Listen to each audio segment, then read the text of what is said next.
ছোট গল্প বড় শিক্ষা। একদিন এক গরিব দিনমজুর প্রতিদিনের মতো মাটি খুঁড়ছিল। হঠাৎ তার কোদালের আঘাতে মাটি থেকে উঠে এলো এক ঝাঁ চকচকে পাথর। দেখতে অপূর্ব সুন্দর, দীপ্তিময়, কিন্তু দিনমজুর বুঝলো না পাথরটির প্রকৃত মূল্য। তাই সে সেটি দড়িতে বেঁধে তার গাধার গলায় ঝুলিয়ে দিল, অলংকারের মতো করে। বাজারে যাওয়ার পথে এক দোকানদারের চোখে পড়ে পাথরটি। সে অবাক হয়ে দিনমজুরকে জিজ্ঞেস করলো, এত ঝকঝকে পাথরটা কোথায় পেলে?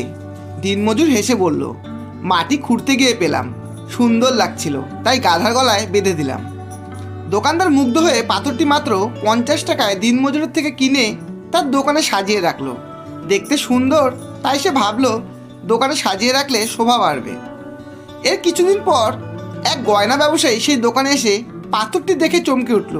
সে বুঝে গিয়েছিল এটি কোনো সাধারণ পাথর নয়, বরং একটি মূল্যবান হীরা। সে দোকানদারকে বলল, আপনি কি এটা বিক্রি করবেন? দোকানদার কিছুক্ষণ চিন্তা করে বলল, হ্যাঁ বিক্রি করতে পারি, তবে এর মূল্য আমাকে 200 টাকা দিতে হবে। গয়না ব্যবসায়ী ছিল অতি ধূর্ত ও চালাক। সে বলল, আমি এই পাথরটার মূল্য বড় জোর 150 টাকা দিতে পারি। কিন্তু দোকানদার তার কথায় রাজি হলো না।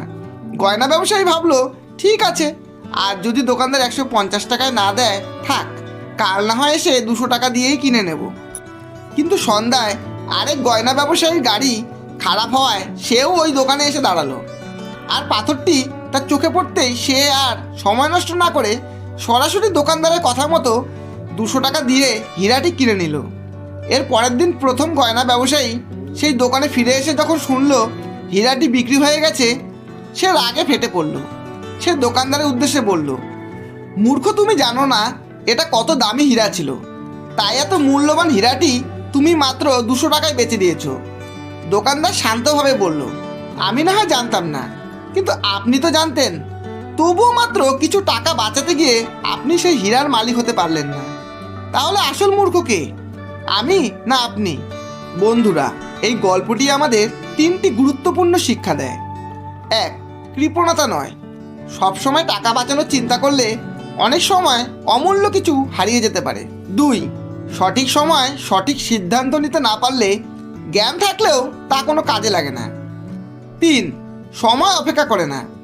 মুহূর্তের সুযোগও যদি সঠিকভাবে না নেওয়া যায়, তা আফসোসের রূপ নেয়। গল্পটি শেষ অবধি শোনার জন্য অসংখ্য ধন্যবাদ।